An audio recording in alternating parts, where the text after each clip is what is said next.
Hello viewers, ভ্রমণ প্রিয় YouTube চ্যানেলে আপনাদের স্বাগতম। আশা করি সবাই ভালো আছেন। আজ আমি সিলেট ভ্রমণ কিভাবে অল্প টাকায় সহজে করা যায় তাই নিয়ে আলোচনা করব। স্বল্প খরচে সিলেট ভ্রমণ করতে হলে সবার আগে মাথায় রাখতে হবে যেন 5 জনের একটি গ্রুপে সিলেট ভ্রমণ করা যায়, তাহলে খরচটা কম হবে। কারণ সিলেটে যেখানে ভ্রমণ করেন সিএনজিতে যাওয়া সহজ এবং একটি সিএনজিতে 5 জন বসা যায়, সেক্ষেত্রে খরচটা কম আসে। আর যদি সংখ্যা 3 জন হয় তাহলে ওই একই একটা সিএনজি রিজার্ভ করা লাগে। তো বন্ধুরা, চলুন কিভাবে সহজে আমরা এবং স্বল্প খরচে সিলেট ভ্রমণ করেছিলাম তার আলোচনা করি।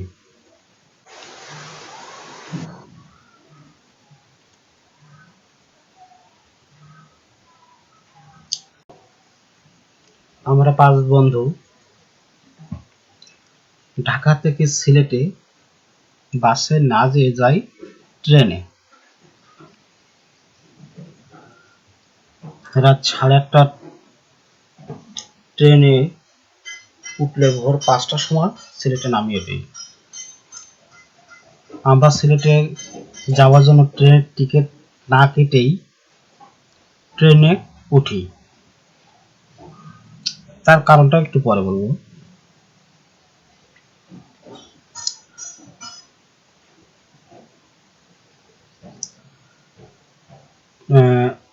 ট্রেনের ঢাকা থেকে সিলেটের ভাড়া 285 টাকা। আমরা ট্রেনে 5 বন্ধু মিলে টিকিট না কেটে টিটির সাথে কথা বলে আমরা 5 জনে 1000 টাকা দিই। তাতে আমাদের জন প্রতি ঢাকা থেকে সিলেট যাওয়ার খরচ আছে মাত্র 200 টাকা করে। 5টার দিকের সিলেট পৌঁছায় যাই। ট্রেন থেকে নেমেই আমরা হেঁটেই কদমতলী বাস স্ট্যান্ডের দিকে চলে যাই। ওখানে আমরা হোটেল নেই। 5 জনে একটি রুমে 2টি খাটে রিজার্ভ করি অনলি 1000 টাকা এক নাইটের জন্য। হোটেলটির নাম হোটেল আলসাপা। তাহলে আমাদের এক নাইট থাকার জন্য খরচ আসে 200 টাকা করে। ফ্রেশ হয়ে আমরা সকালের নাস্তা করি। নাস্তা করে আমরা একটি সিএনজি রিজার্ভ করি। ভোলাগঞ্জ, সাদা পাথর, বিছনাকান্দি এবং রাতারপুর, এই 3টি স্পট দেখার জন্য সিএনজি রিজার্ভ করি। এই 3 জায়গা একদিনে দেখাই নিয়ে আসবে। সকাল থেকে রাত পর্যন্ত আমাদের রিজার্ভ করি সিএনজি 2000 টাকা। একটি কথা মনে রাখবেন, এই সিএনজি কম টাকায় রিজার্ভ করতে আমাদের সব থেকে বেশি খাটনি হয়েছিল। কারণ হোটেলের আশপাশ থেকে বা বাস স্ট্যান্ডের সিএনজি রিজার্ভ করতে গেলে সবাই 3000, 3500 এইভাবে চেয়ে বসে। আমরা অনেক বার্গেনিং করে লাস্ট পর্যন্ত 2000 টাকায় রিজার্ভ করতে সক্ষম হই।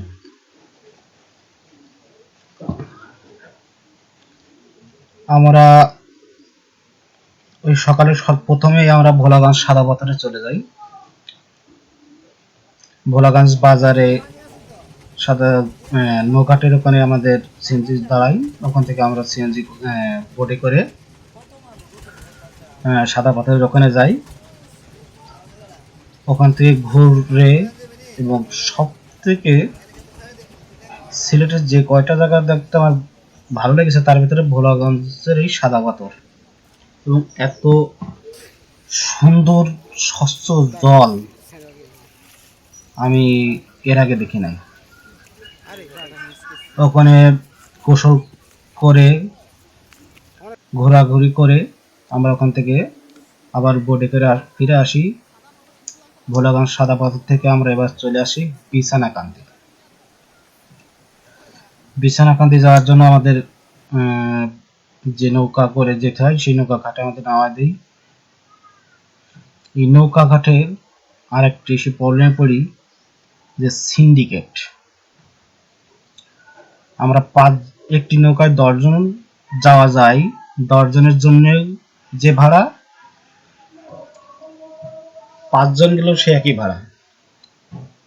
তা আমরা অন্য একটা গ্রুপের সাথে যোগ হয়ে যেতে চাই, বাট নৌকাওয়ালারা বলে যে জোট হয়ে যাওয়া যাবে না, আপনারা 2 জনের গ্রুপ হলে 2 জনে একটা লোক নিতে হবে, 10 জনের গ্রুপ হলে 10 জনে একটা লোক নিতে হবে। আমরা ওখানে অনেক তর্ক বিতর্ক করে বা অন্য ঘাটে যাওয়ার ভয় দেখে লাস্টে আমরা 8 জন মিলে একটি নৌকা রিজার্ভ করি, আপনার 1400 টাকা।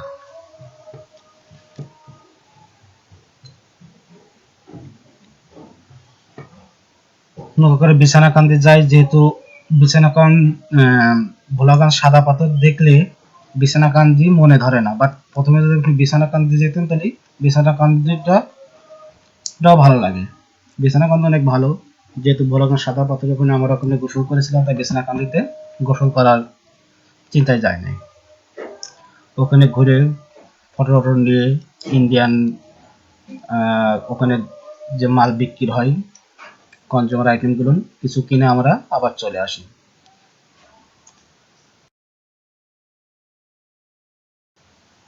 বিছানাকান্দি থেকে আমরা চলে যাই সরাসরি রাতারগুলে।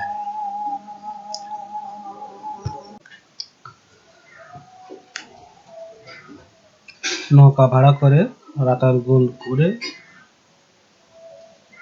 সন্ধ্যার পর পরে আমরা আমাদের হোটেলের এখানে ফিরে আসি। ফ্রেশ ট্রেশ হয়ে রাতের খাবার টাবার খেয়ে আমরা একটি সিএনজি নিয়ে চলে যাই শাহজালাল শাহপরানের মাজার ঘুরতে। ঘুরে ওই রাতে এসে ওই দিনকার ঘোরার টুর শেষ। পরদিন সকালে ঘুম থেকে আমরা জাফলং যাওয়ার জন্য সিএনজি রিজার্ভ না করে জাফলং এর বাসে উঠি। জাফলং বাজারে না নেমে বাস ড্রাইভারদের বললে তারা জাফলং বাজার আগে নেমে দেবে। জাফলং বাজারের আগে জাফলং নামবেন। ওখান থেকে বিভিন্ন দালাল আছে, বলবে যে প্যাকেজ নিতে বোর্ডে করে অমুক জায়গা তমুক জায়গায় হ্যান জায়গায় তেন জায়গায় ঘোরাবেন। কোনো দালালের খপ্পরে পড়বেন না, জাস্ট নৌকাওয়ালাদের বলবেন যে আমাদের নৌকা করে ওপাশে ব্রিজের নিচে ঘুরে ওপাশে নামিয়ে দেবেন। নামিয়ে দেবে জনপথে হয়তো আমাদের নিছিল 30 টাকা করে। ওই যে ঘুরে নামবেন, ওখান থেকে হেঁটেই চলে যেতে পারবেন ঝর্ণার ওখানে। ঝর্ণা দেখে আবার নৌকার ওখানে আসে, ওখান থেকে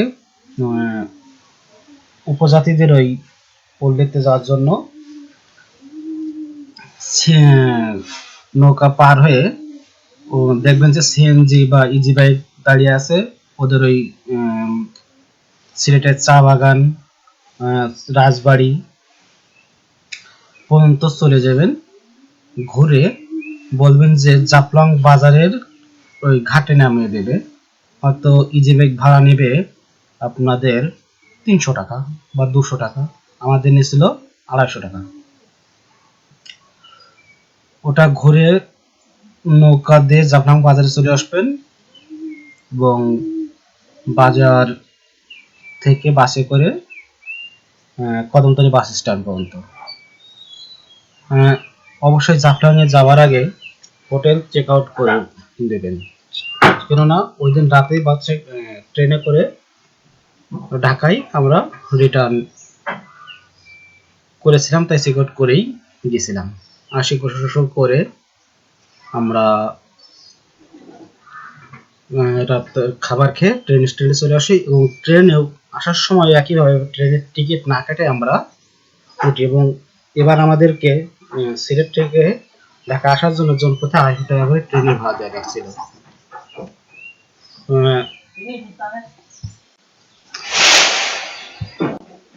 আপনাদেরকে ভালোভাবে বোঝানোর জন্য ভিডিওর লাস্টে কস্ট এবং কোন ভাড়া কত এবং প্রথম দিন কোন কোন জায়গা ট্যুর ঘুরেছি, দ্বিতীয় দিন কোন কোন জায়গা ঘুরছি এবং কীভাবে আসছি এটি লিখিতভাবে দেওয়া হলো। আপনারা এটা ফলো করে যদি সিলেটে ঘুরতে যান, আশা করি সব থেকে কম খরচে এবং সহজভাবে ঘুরতে পারবেন। কিন্তু একটা জিনিস মনে রাখতে হবে যে সিলেটে ঘোরার সব থেকে ভালো সময় বর্ষার সময়। মানে বর্ষার এমন সময় যাবেন যখন বর্ষাটা কম হয়। পুরো বর্ষার সময় গেলে বর্ষার জন্য ঘুরতে পারবেন না। আমরা 2 দিন ঘুরেছিলাম, 2 দিনের একদিনও বর্ষা পায় নাই। কিন্তু আমরা রাতারগুলের পুরোদমে জল পেয়েছিলাম, জাফলংয়ের ঝর্ণাটাও দেখতে পেয়েছিলাম এবং আমরা ঝর্ণাতে গোসলও করেছিলাম। কিন্তু শীতকালে গেলে এগুলো আপনি পাবেন না।